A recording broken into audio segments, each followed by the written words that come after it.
Ashamaa dhaggeeffattootaa fi hordoftoota IF Digital Studio nageenyi keenya bakka jirtanitti isin haa dhaqqabu jedhaa haala yeroo irratti mari'atuu fi keessummaa tokko qabadhee isiniif dhiyaadheera. Gamanumaan itti dhiyaadhaa isiniin jedhaa keessummaan kiyyaan wal isin barsiisa. Keessummaan kiyya kan adda qabadhee isinii dhiyaadhee jiru Taaddalee Jugee yookaan Aadam Jugee jedhamu. Kan jiraatani biyya Ingiliiz magaalaa Manchester jiraatu. Osoo gaafiif deebii keenyatti hin seeniniin dura ani sagantaa kana qopheessee kan isinii dhiyeessu Aadam Jaalatoo Fardoo biyya Norway magaalaa Tingvool irraa. Kallattimaan osoo gara gaafii kiyyatti hin seenini Obbo Taaddaleen yookaan keessummaan kiyya guyyaa addaa akka of beeksisan isaan affeeraa. Obbo Taaddalee Jugee yookaan Aadam Jugee baga nagayaan gara IF Digital Studio dhuftan isiniin jedhaa. Mee dhaggeeffattootaa fi hordoftoota IF Digital Studio of beeksisaa. Taaddalee Jugee yookaan Aadam Jugee eenyu, eessa dhalatanii guddatan? Galatoomii obbo Aadam Jaalatoo Fardoo FB onni digital kan keerra naafeeru kan keetiif galata guddaa qabda. Galatoomii ulfaadhu siin jedha. Ani Taaddalee jedhama. Naannoon dhaloota kiyyaa Arsii Lixaati. Arsii Lixaa keessallee walumaa gala Arsii Lixaatti dhaladhee guddadhee amma biyya Ingiliiz Manchester keessa jiraadha. Kanaaf galatoomaa dhiyaadhaa isiniin jedha hordoftoonni kennallee. Hayya ulfaadhaa Obbo Taaddalee Jugee gaafiif deebii IF Digital Studio isiniif godhe kana heeyyamamaa taatanii dhiyaachuu keessaniif galatoomaa isiniin jedhaa. Kallattimaan gara gaafii keenya isa jalqabaatti seennaa. Waa'ee filmaata Itoophiyaa keessatti adeemsifamuuf deemu keessattuu bara 2020 yookaan akka lakkoofsa Habashaatti bara 2012 naannoo ji'a Hagayyaa kan geggeeffamuuf deemu. Kana irratti maaltu akka deemamu isin gaafatuuf deemna. Gaafiin kiyya isa jalqabaa filmaata bara 2020 yookaan bara 2012 akka lakkoofsa Habashaatti geggeeffamuuf deemu irratti mootummaa yeroo ammaa biyya bulchaa jiru.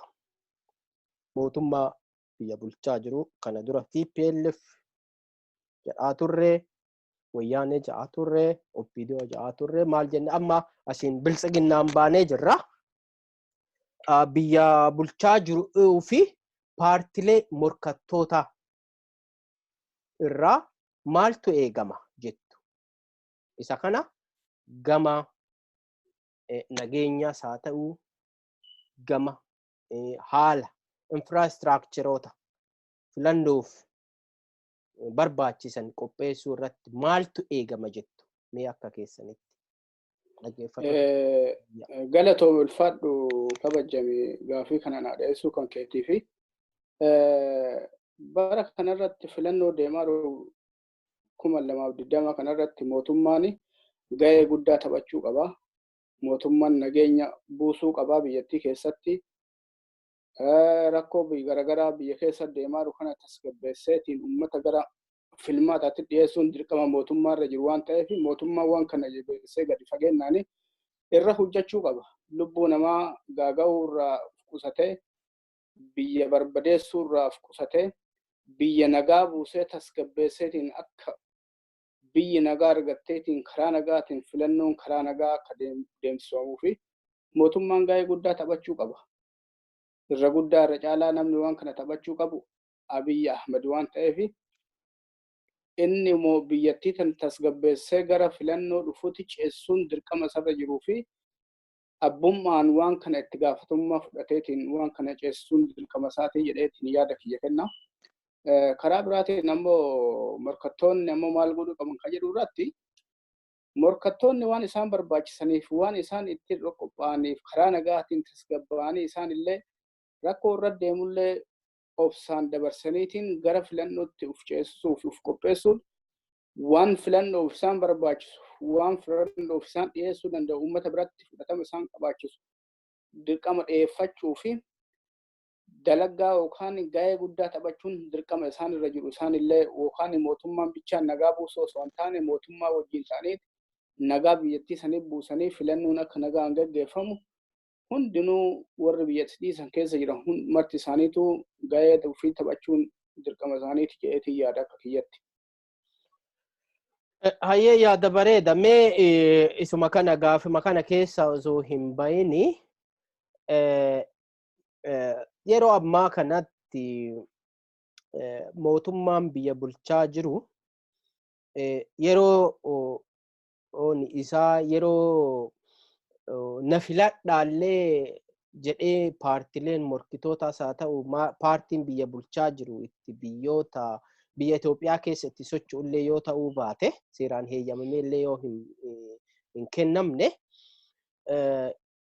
KFO'nii fi akka fakkeenyaatti KFO fi paartiin PABO kan jeneraal Kamaal Galchuutiin hoogganamu naannoo Harar warri KFO naannoo Harar deemanii turanii warri immoo PABO yoo dogongorullee baadhee guyyaa 3 dura Januaarii gaafa 19 naannoo Yaabeelloo deemanii yaaliin ajjecha jeneraal Kamaal Galchuu irratti raawwatamuu fi yaalamuun isaa karaa FB yookaan karaa adda addaa dhagaa turre. Akkasumas warri KFO yookaan warri gara Harar deemanii rakkoon addaa irra mul'atee ture. Isa kana mee maal jettu mootummaan waan kana silaa waan irraa eegamuu qabu seeraan bayaara jettee yaaddaa? Jettanii yaaddu akka keessanitti maal wanti kun maal godhamuu qaba? An akka kiyyatti Abiyyi gaaf duraa waan jedhe beektaa nama ajjeesuun mo'atamuu nama hidhuun sodaatummaa jedhee dubbatee ture. Haala amma nu ilaallu kanarratti mo'atamuu wayii waan mul'isu wayii na fakkaata. Mootummaan biyya bulchaa jiru yookaan shorokkaa keessa seenee sodaa guddaa keessa seeneeti.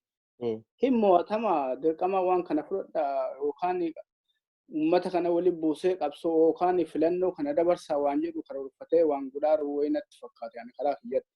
Lammaffaa nama ajjeesuun mo'atamuu jedhanii namatti himanii ka'aniiti yookaan nummaan warrummaan nama himisuu yoo nama ajjeesuu deemu isaanumatu mo'atamaara waan jedhu natti agarsiisa. Biyyattii tana namni du'eetiin nageenni hin bu'u. Lubbuun namaa baddee nageenni dhufu hin jiru. Yookaan aangoon atirra baatee gammachuun irra turuu dandeettu hin jiru. Yookaan fedhii uummataatiin alaa wanti ati aangoo dhufteeti yookaan uummanni sin filanne aangoo dhufee uummata dirqamaan irra fe'ameetiin irra jiraadha. Akkuma gaafa durii kaan sirna ofirraa darbinee biyya galchine kaani ammallee deemna yoo jedhan kataatu taate bakkuma durii sanii deebaara. Kana yoo ta'amee jedhu maal nutti mul'ata maaltu nu hoo dhufa? Warruma dur biyya bulchaa tureetu ammallee afaan jijjiiratee nu dhufe malee jijjiiramni wayitu hin jiru waan jedhu lubbuun ilmaan Oromoo itti qaqqaaliin irra baate haati ilmaan ofii ilma isii ajjeesanii irra taa'e jedhaniin suni afoo badee aangoo waa akkamiin akka dhufan afoo yookaan wallaalaniiti waan kana waan godha wayii natti fakkaata yookaan lubbuu ilmaan namaa irratti waan qoosu wayii natti fakkaata mootummaan kun. ajjechaan Harar keessatti illee nama saamanii qabeenya uummataa saamsanii jedhan kun illee haala sodaattummaa yookaan mo'atamuu wayii waan agarsiisu natti fakkaata. Lammaffaa immoo ajjechaan Kamaalii irratti Borona keessatti gaggeeffame illee uummata gargar qoodaniitiin uummata naannoo saniitti ebaluun ajjechaa irra gaggeessa jedhanii olola oofaniit akka uummanni lamaan waliin bu'u, uummanni waliin galle, uummanni tokko ta'ee bakka tokko dhaabatu akka hin dandeenyeef rakkoo uummata keessa jidduutti uumuuf jecha waan kana uuman jedheeti yaada karaa kiyyaan. Baay'ee bareeda. Asirratti anillee dabalee bira darbuu yoo barbaade yaada ati kaafte hundi sirrii. Wantoo mootummaan yeroo ammaa biyya bulchaa jiru mootummaa diimookiraatawaa jedhamee akka addunyaatti an diimookiraatawaa jedhee lallabeera. Diimookiraasiin biyya Itoophiyaatti haala gadi fageennaatiin dhufee jirallee dhufuu qabas jedhee lallabeera. Isa kanaaf garuu faallaa isaatti yeroo ammaa kana deemamaa jira. Paartiin biyya fakkeenyaa biyyoota guddatan keessatti yeroo filannoo mootummaan biyya bulchaaru yeroo sanatti infraastiraakcharii barbaachisaa ta'e hunda guutee haga duulana filadhaa jedhu irraa kaasee karaa nageenyaas akkasumas wantoota silaa mootummaa irraa barbaachisan guutuu qaba ture. Yeroo ammaa osoo wanti sunuu hin gahin, osoo yeroo na filadhaa duulana filadhaa geggeessuu hin gahin iyyuu qabeenya paartilee mormitootaa fakkeenyaaf waajjira Hararitti kaafaa'oo akkasumas waajjira OMN ijaaf gurra uummata Oromoo ta'e akkasumas sabaaf sablammoota cuqqufammoota uummata Itoophiyaa ta'e hunda waajjira OMN barbadeessuu argitee duula akkasii sana geggeessuun mootummaan abdii kutattuu argachiisa jedhee anillee akkasitti yaada. Isa kanaaf ragaa malee miti ka dubbataa jirru, ragaan dubbatamee dhugaa. Yaada kana anillee akkuma sanitti deeggara jechuu. Mee gaafii keenya gara lammaffaatti haa deebinu. Gaafiin kiyya lammaffaan immoo sabaaf sablammoota Itoophiyaa keessa jiraatan ilaalchisee yaada akkamii qabdu waan jedhu ta'a.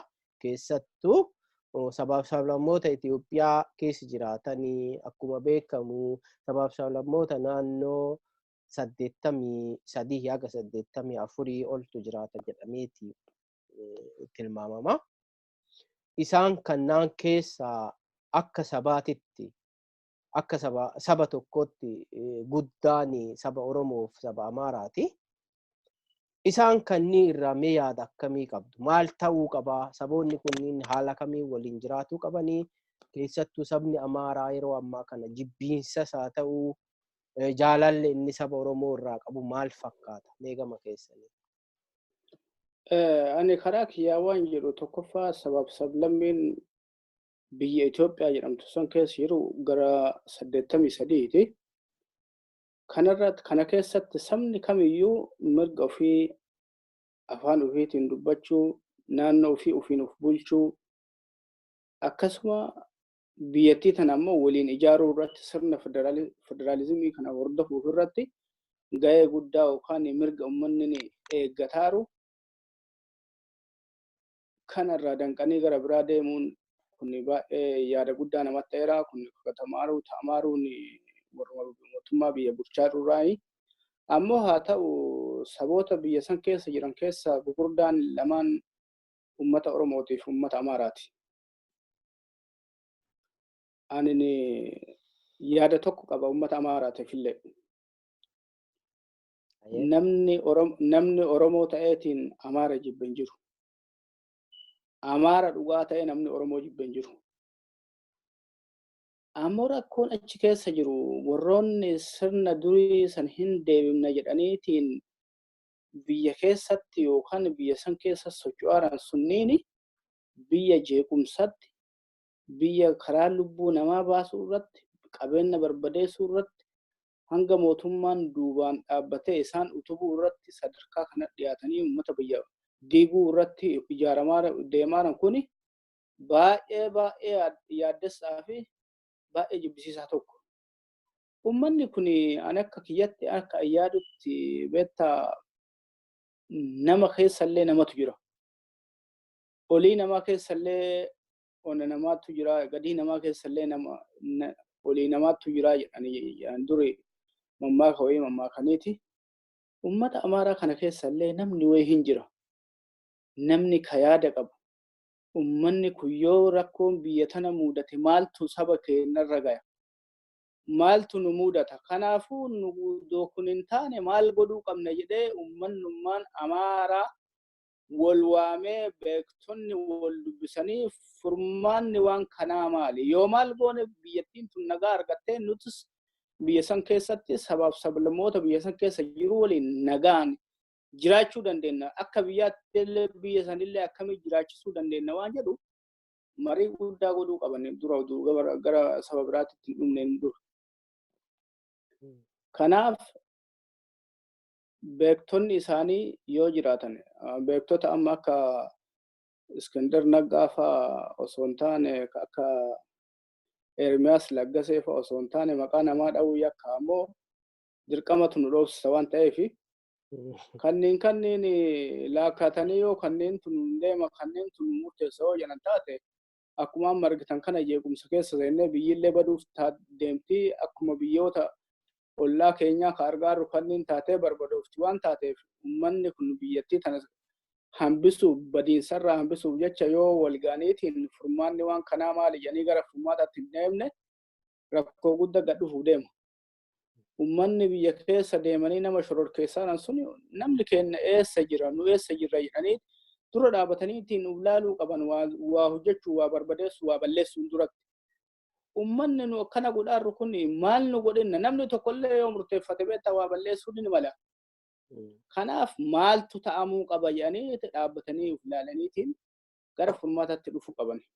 Lammaffaa uummanni Oromoollee akkuma amma tasgabbaa'ee deemaaru kanaan akkuma amma obsee deemaaru kanaan hanga filannoon tun dhufteetiin wanni martinuu callaa buraan gargar ba'utti obsumaan itti ijjatee itti deemuu qaba. Akkuma wal gorsanii wal bira dhaabatanii walirra dhaabatanii deemaan kan obsanii ciniinnataniituma beektaa waggaa 150 guutuu du'aatuma dhaamba'ee haga guyyaa tanaatiif obseetuma ulee tanaa ubbaasuu qaba uummanni kun. Maaliif uummanni Oromoo durallee nama baadhata, uummanni Oromoo nama ammata, uummanni Oromoo nama waliin jiraata. Naannoo Oromiyaa malee uummanni sabaaf sablammoonni biyya san keessa jiru eessa jiru? Amaara keessa uummanni Oromoo jira? Amaara keessa sabni biraa jira? Tigraay keessa sabni biraa jira? Hin jiru. Naannoo Oromiyaa ammoo keessatti sabaaf sablammoonni yookaan Itoophiyaa wanni jedhamtuyyuu naannoo Oromiyaa santu fakkeenya Itoophiyaa fakkaata. Kanaaf uummata achi keessa jiruufillee ka isa waliin jiruutillee ammatee akkuma durutti jiraachisaa jirutti akkuma dur waliin jiraataa jirutti obsaa fi tasgabbaa'ee caalee argameetiin itti deemuu qabaa jedhaan. Yaada bareedaa ulfaadhuu yaada cimaa kennite mee asirratti dhugama filannoo waa'ee filannoo kaaftee as keessatti filannummaan kunuyyuu seeraan geggeeffamaa ni geggeeffama jettanii yaaddu for example akka keessaniif fakkeenyaaf filannoon kun yoo geggeeffamee jedhe jeequmsi injiramu injiraatu waan jedhu akka ofafoo maaltu ta'a akka raajuutti yaada addaa maal qabdu saba lamaan kana jettutti sabni Amaaraa saba Oromoo hin fila waan jedhu hin qabu maafi yeroo ammaa ka deemamaa jiru biyya keessatti paartii sabaa paartii lammummaa waan jedhu tokko jira. Oromoon paartii mataa isaa qaba, Amaarii paartii mataa isaa qaba. Yeroo kanatti naannootti wantoonni kun yoo osoo hin ta'in hafe filannoon kun jeequmsa uumaa moo hin uumu? Yooma akiyyuu filannoon kun geggeeffama ta'e akkuma karaa tokkotti hin deema, karaa tokkotti hin deemu.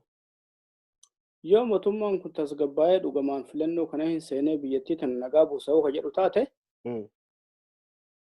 ummatoota irraa rakkoo hin qabnu iyyuu.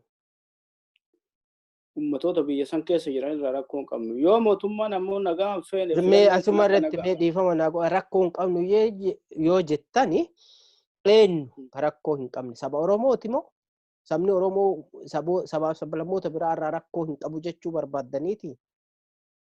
Ani waan kana adda sii baasuu barbaada. Sabaaf sablammoota yoo jennu Kambaata jira, Hadiyyaa jira, Sidaama jira, Walaayittaa jira, Guraagee jira. Kunniin martinuu naannoo ofii bulchuuf gaafatu jira amma yeroo ammaa kana. Akkuma naannoo Oromiyaa ofiin of bulchina jedhee gaafii keessa jiru kan. Warri ammoo sirna durii deebisuuf deemaaru waa'ee sabaaf sablammootaa kana balleessee waa'ee lammummaa jedhee deemaaru waan kana balleessu yookaan jeequmsa uumanii wanni kun badee yookaan haajaakii godhanii biyyattii tana rakkoo keessa seensanii filannoon kun akka darbu barbaadan. Fakkeenyaaf namni akka Iliqaalee Geetinnat moo eenyu jedha namichi san.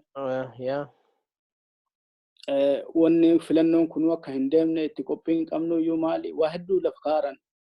Kanaafuu filannoo qophii hin qabnu iyyuu wanni nuu kenname iyyuu qabxiin isin nuu kennitanuu 12 dubbinee fidnee jirru iyyuu filannoon kun deemuu hin qabu darbuu qabaa jedhan. Kaayyoon isaanii akka filannoon kun darbeetiin mootummaan kun akka waan mootummaa waggaa 5 itti kennameerutti uf kaayaniit deemaaran.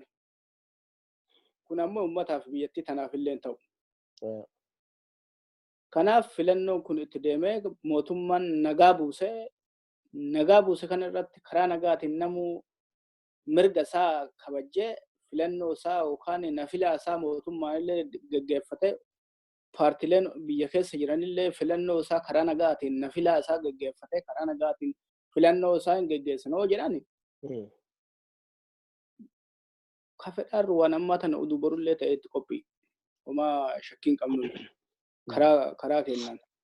Karaa amma warroota amma mootummaan deeggareetiif deeggaruu fi warra mootummaan qabatee waliin deemaarutu biyya shororkeessaadha waan ta'eef waan kanarraa mootummaan of eeggannoo guddaa godhuu qabaa. Lubbuu lammii biyyattii sanii eeguu qabaa. Biyyattii sanuu akka biyyaatti jiraachisuuf mootummaan itti gaafatamummaa guddaa irra jira. Biyya nagaa godhuu qaba. Biyya nagaa buusuu qaba. Shororkeessuu hin barbaachisu. Waraanaa fi uummata wali buusee nama kaan bira dhaabatee kaaniin deeggarsa godhee kaan akkan sochoone godhuun kana jeequmsa biyyattii keessa buusanii filannoo kana dabarsuuf akka mootummaan arganii jechuudha. Kanaaf wanni kun akka mootummaan irraa qusateetiin biyyattii tan nagaa buusu keessattuu mootummaa yoo jenne mootummaa Abiyyi. Abiyyi ji'a tokko hin geenne Disembarii 12tti Disembarii 10 fudhatee amma Jaanuwaarii keessa yoo rakkoon akkanaa kan dhalatu taate addunyaan illee xiyyeeffannaa yookaan namni kun nageenya akkamiitiif kennamee yaada keessa seena. Aduu akka kiyyaatti akka yaada kiyyaatti Dr. Abiyyiin wanni ani yaadachiisu wallaala kiyyarraa akka yaadachiisu osoo ta'e filannoo tana karaa nagaatiin geggeessee yoo mo'atamee jedha nagaan mootummaa tana kennee addunyaa biratti illee fudhatama argatee saba isaa biratti illee fudhatama argatee biyyattiin sunillee karaa nagaatiin ce'umsa nagaa gootee Afrikaa baa kana keessatti illee East Afrikaa keessatti illee nagaa buusaniiti biyyattii sana keessatti illee nagaa buusaniiti lubbuun namoota osoo hin gaaga'amne karaa nagaatiin gara dimokiraasiitti ce'uun baay'ee barbaachisa. Eenyuun irraa eegama? Abiy Ahmed irraa eegama. Nama biraatii miti. Kana gochuun dirqama sarra jiru. Rakkoo itti deemaa rullee keessa seenee jiraate rakkoo kana keessaa ba'uu fi furmaata ilkaan 30 ciniinee waan kana keessaa ba'uun dirqama sarra jiru. Anis gama kiyyaa dhaamsuma atikeetti kana kaaya. Filannoon biyya keessa deemamuuf deemu karaa nagayaatiin geggeeffame. Sabni yoo barbaade mootummaa amma biyya bulchaa jiru filatee yoo ta'an immoo paartilee morkattootaa keessaa paartii barbaadu filatuun mirga isaatiin mirga diimokiraasiin isaa kennu waan ta'eef mirga kana immoo harka micciiranii yookaan dhakaa karaarra guranii mirga saba tokkoo dhogguun immoo biyyattii sana irratti jeequmsa uumuu akka ta'etti hubanna. Isa kana karaa kana ilaalla jechuudha. Gaafiin kiyya inni sadaffaa waa'ee paartilee Oromoo ilaalchiseeti. Waa'een paartilee Oromoo ilaalchisee yaada akkamii qabdu? For example, KFO, ABO tokko Meqacaa akkasumas kan kana fakkaatu. Hedduun isaanii yeroo ammaa biyya keessatti sochootti jiru. Isaan kana ilaalchisee haala waliigaltee isaanii akkasumas hagam haalli waliigaltee isaanii hammam saba keessatti gadi seenee fudhatamee jira.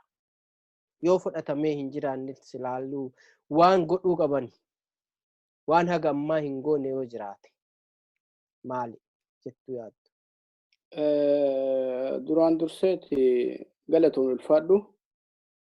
Paartileen Oromoo gaafa duraa gaaddisa hooggansa Oromoo kan jedhu jara walgaaniitiin yaada wayii dabarsanii turanii uummanni illee gammachuun itti dhagamee wanni kun nuu taate waan jennee turre. Ammas dheenna kana ammoo paartilee ABO fi KFOtu sagaleen isaanii dhagamaara walii galeera sadiin kun jedhaniiti. Paartileen kun wanoo maal ta'e warri qaama ce'umsaatii fi ABO tokkoomee sunniin maal ta'e wal buusee wal bira darbaara moo hidda paartileen sunniin illee isaan san keessatti hammatanii jiran moo gara bilisiginna yookaan paartii prosperity paartii jedhamu yookaan paartiin badhaadhinaa kan jedhamu kana makamaniira moo maali wanni jedhu kun naagalee illee hin jiru iyyuu. Lammaffaa ammoo yoo wanni kun caalee wal bira darbuuf wal buusaa wal bira darbuuf yoo kataatu taate akka qaalomni isin hin seenne yookaan qaawa takka illee osoo argamne hin cumne akka gaafa duraa Jawaar nuun jedhe san dhallee waan isa irra hojjetuu qaba Jawaar. Maaliif yoo jette aadaa qabna, safuu qabna, abbaa gadaa qabna, karaa itti walii araarsinee jaarsa qabna. Yoo paartiin tokko waan mormeetiin kadidu taate abbaa gadaatu jira. Waan abbaa jaarsatu jira. Waan jaarsaa dhufte abbaa gadaatu jira. Wanni abbaa gadaa caalaa jiru rabbiin malee jiraanu uummata Oromoo biratti. Abadan hin jiru. Kanaaf rakkoon jidduu uummata Oromoo yookaan mucaa takkamaaf hin ta'in. Rakkoon tokko dhalatee akka qaalomni uummata keenya hin seenne saba keenya hin seenne qaala wajjirtu maraa cufaniiti itti seenuu qabanii jedha waan kana. Ammoo wanni dhagaaruuf garaan fi garaa gurraa fayyaa namaan kennu jedhani. Warroonni hafan qaama ce'umsaatiif ABO tokkoomee mootummaa waliin jiranillee jecha dharaaf dhugaan addan baane. Ammoo yoo mootummaa irraallee rakkoon jidduu kanatti dhalatee itti jiraate yookaan isaan illee adda baasuuf yoo tooftaan hojjetamaa jiraate itti dammaqaniitiin argamuu qaban. Baay'ee galatoomii inni dhugamaa paartileen Oromoo yeroo ammaa biyya keessatti socho'aa jiranii kan mootummaa keessa jiranis haa ta'u durii OPDO jedhaa baane OPDOon biyyaanu ariite achi asis baay'ee jijjiiramaa turanii maqaa hedduu gochis yoo jijjiiramuu baate maqaan hedduu jijjiirameera. Ani gadi bu'ee maqaa paartii badhaadhinnaa jedhu waamuuf hamilee illee hin qabu. Biltsiginnama jedhaan. Afaan Oromoo isaan dirqisiisaniiti miti. Direct translationii irra fayyadamuu hin qabnu jedhee yaada akka dhuunfaatti kun yaada dhuunfaa kiyyaa. Yoo isaan Naazireet jedhani anis Naazireet faana jechuu hiikuu osoo hin ta'in ana Adaamaa jechuu qaba. Badhaadhinna isaan amma argitee biltsiginnaa jechuun direct translationiin isaa badhaadhinna. Afaanuma Amaariffaa irraa direct hiikame jechuudha. Isa kanas ta'e sanas ta'e yaa afaan sana akkasumatti bira haa darbinu. Hayyemee maarree galatoomii gaafii kiyya isa dhumaa gara guyyaa hadhaatiif gaafii qopheeffadhe keessaa gaafii isa dhumaatti si eebisa. Gaafiin kiyya inni dhumaa waa'ee amantaa ilaalchisa. Waa'ee amantaa ilaalchisee mootummaan Itoophiyaa dhufaa darbaani yeroo wanti wayii itti ulfaatu biyya keessatti rakkoonis yeroo kufaatiin mootummaa dhiyaatu yeroo baay'ee gama amantaa kanatti fayyadamee darbuu barbaada. Amantaa waliin buusee ofii jala darbuu barbaada. Mee ilaalcha akkamii qabdu isini? Gama amantaa ilaalchisee keessattuu amantaa Islaamaatii fi amantaa Kiristaanaa akka ani si beekutti ati hordofaa amantaa Islaamaati. Jibbiinsa amantaa Kiristaanaa qabdu? Mee maaltu jira as keessa attamiin yaaddu? Waan kana mee brief yookaan bal'innaan gadi fageenyaan isinirraa barbaada. Hubachiisa amantaan saboonni Itoophiyaa keessa jiraatan amantaa garaagaraa baay'ee hordofanii isa kanaaf yaada akkamii dabarsuu barbaaddu? Ani mee waan amma ta'amaa jiru kana osoo hin taane waan armaan dura ta'amaa tureef maali itti fayyadamaa turani mee Mallasi irraa ka'u.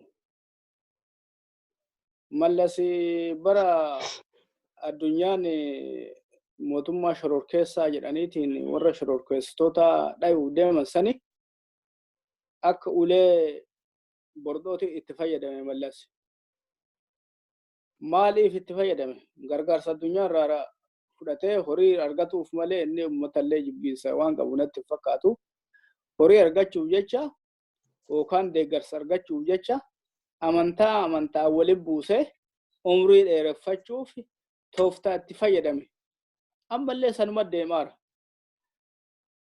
Mootummaa waan jedhuun yookaan warroota dhaabbilee siyaasaas haa ta'u warroota waan kana ofaaru ummanni isin bira dhufeeraa jedhaan. Mee asirratti dhiifama naa godhe itti na deebita. Mallasi akka bordootti itti fayyadame maalitti fayyadame? Amantaa kana eenyutti? Maaliif amantaa warra Islaama leellisan kana shororkeessitoota jedheeti. Warra shororkeessitoota na keessa jira kanaafuu na gargaaraa shororkeessitoota dhaa jedheeti. Gargaarsa mootummaa addunyaa yookaan mootummaa warra shororkeessaa dhaaru kana irraa argachuuf jecha waan san godhe. Achii kaasee maal godhare? Somaaliyaatti waraana duulchise shororkeessitoota dhaa jedheeti. Kana wanni godhuuf inni ammoo horii elmuuf godha addunyaarra. Malee waan biraatiif itti fayyadamne. Mootummaan amma jiru kun illee waan san fayyadamuuf deema. Garuu uummanni isaan caalee argameera. Yeroo addaa kana uummanni amantaa waliin bu'aaru hin jiru yoo mootummaa waliin buusaa jiraate malee. Mootummaa yoo harka dhufumaa waliin buuse malee uummanni dheengadda gaafa maali ayyaana cuuphaa maal godhe beektaa? Kaisaan amantaan Islaamaa amantaa Kiristaanaa lafaa dhabamsiisee isin balleessee masgida keessan gube isinillee mormarraa darbaa jedhanii hojjetan kaan maal godhe uummanni obboleessa isaa ammate ayyaana cuuphaa isaa taabota ba'e waliin galchee nagaan ofirraa geggeessee galan gargar. Barisaa san maaltu ta'amere? Warroota biyya shororkeessan warroota biyya diigan ka ilmaan namaa irratti qabeenya namaa irratti barbadeessaaru ka shalabboota satanaa jedhanii uf ijaaran deeggarsa biyyaadhaatiif mootummaan godhamaaru biyya san diiguuf jecha sun taa'amee jennaan qabeenya uummataa irratti hiyyeessa ufiifuu waan nyaatu hin qabne ka yoo keeyatamni waan godhateeru itti duulchisanii makiinaa gubuu mana namaa caccabsuu dallaa namaa barbadeessuu mootummaan faana deemaa viidiyoo qabatamaan bira jiru waraanni bira dhaabatee ilaalaa rahennaa uummanni kun kana godhu kana jechuun kun ta'uu dhabnaan kanatu ta'ame jedhanii godhuuf jecha waan godhaniif mootummaa waan kanarra illee qusachuu qabaa biyya tasgabbeessuu qabaa biyya waliin buusuu hin qabu amantaan illee jala dhufee uummanni irraa fudhachuu dide bituu didan gabaa tanarraa mootummaan ammallee biyyattii tana filannoo kana dabarsuuf wanni kun martinuu katamaara kanarraa bilisa ta'ee mootummaan as deebee biyyattii tana nagaa buusee warri aangoon dur nu harkaa baatee nu harka deebuuf haa deebitu jee biyya shororkeessuuf deemu suni eeyyuu harmaatatiitii mucha lukkuutiitiin deebitan jedhaati itti qajeela walii himaati deebaa gara karaa nagaatti gara filannootti gara nagaa buusutti ummata waliin marii geggeessuu haala biyyattiin itti tasgabbooftu irratti gaafii ummanni gaafate irratti deebii kennuu osoo filannoon kun hin dhiyaanne ummanni eessatti keessatti ummanni Oromoo eessatti filachuu qaba. Naannoo Oromiyaatti naannoon Oromiyaa murtaa'ee naannoo Finfinnee illee adda ba'ee gara filannootti seenuun dirqama. Ummanni Oromoo eessatti filannoo ofiiti keessa seenaallee daangaan sararameeti eentuu naannoo Oromiyaa jala deebi'ee filannoo gaggeessaan dhiyeennuma godhuu qaba mootummaan tasgabbaa'ee uummata waliin marii godhee warra morkattoota waliin taa'ee furmaata waan kanaa maal godha jedhee furmaata itti kennee gara filannootti seenuu qaba malee biyya shororkeessee mootamuu fakkaata. Kanaaf waan kanarraa of qusatee mootummaan gara karaa nagaatti utuu deeme irra bareeda jedhee yaadaan. Amantaa waa'ee amantaa kanarratti amantaallee fudhatanii kaan amantaa waa'ee amantaa warra qabariisii beekan tarabbiillee ta addunyaallee ta akiraallee warra qaban akka Ahmaddiin Jabalfaa akka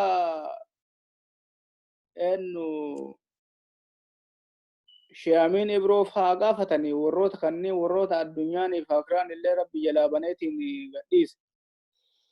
Hayyee baay'ee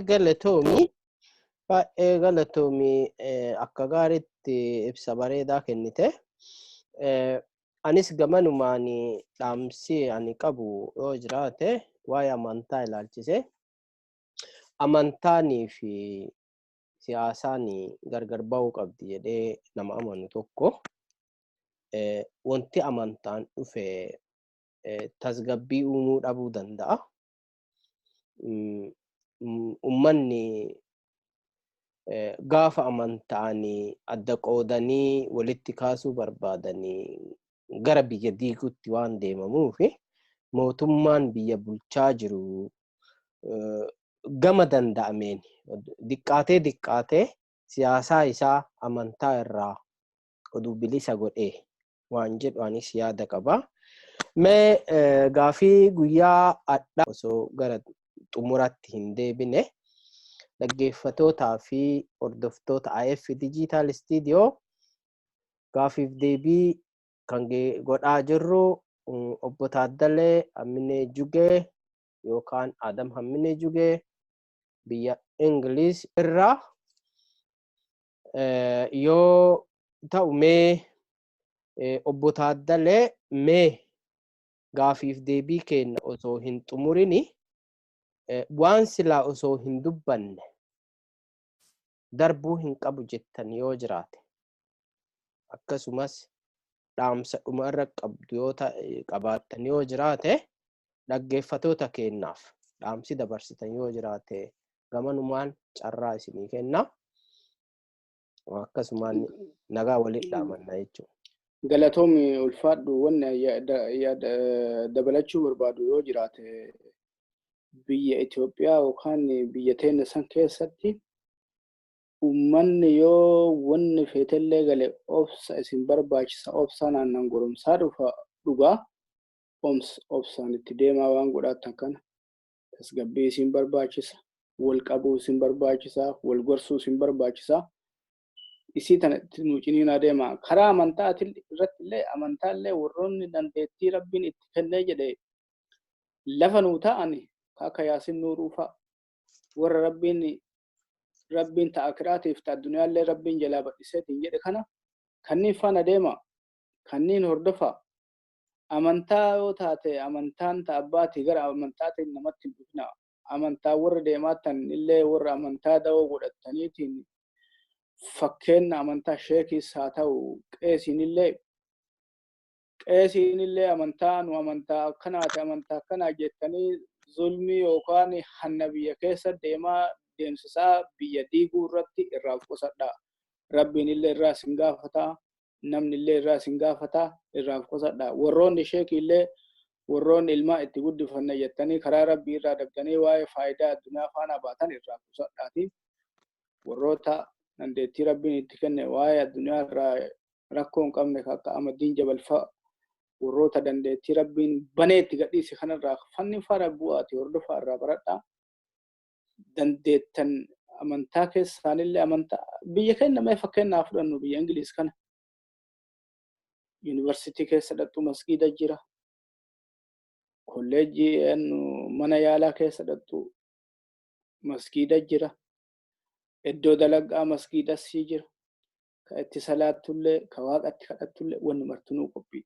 wannummaan ati rakkoo uumuu dandeettuu jira wannummaan biyya kana rakkoo naa hanqatati jettu jira ka waan nyaatu dhabe waan nyaataatti kennamaaf ka mana dhabe manatti kennamaaf ka iddoo salaataa dhabe iddoo salaataa ijaaranii kennaniif wannummaan rakkoo uumamuu jira wannummaan nama hin himadha jedhu addunyaa irratti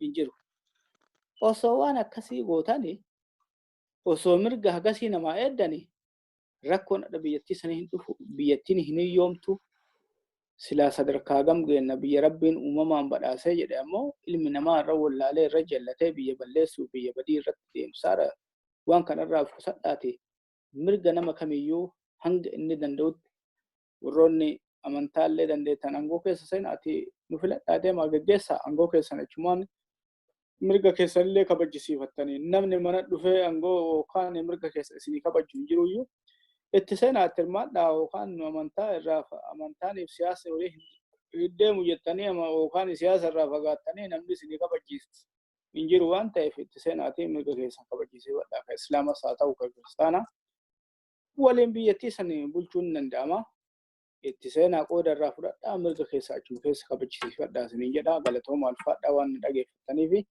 ulfaadhotillee waan kanarra naaf fetteef galata guddaa siif qaba horii bulii dagaage.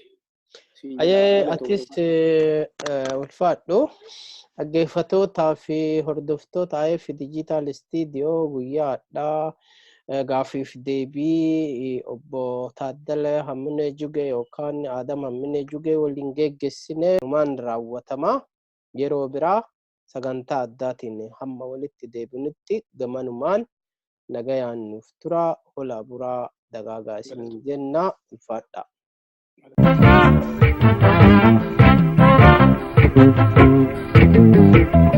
Thank you.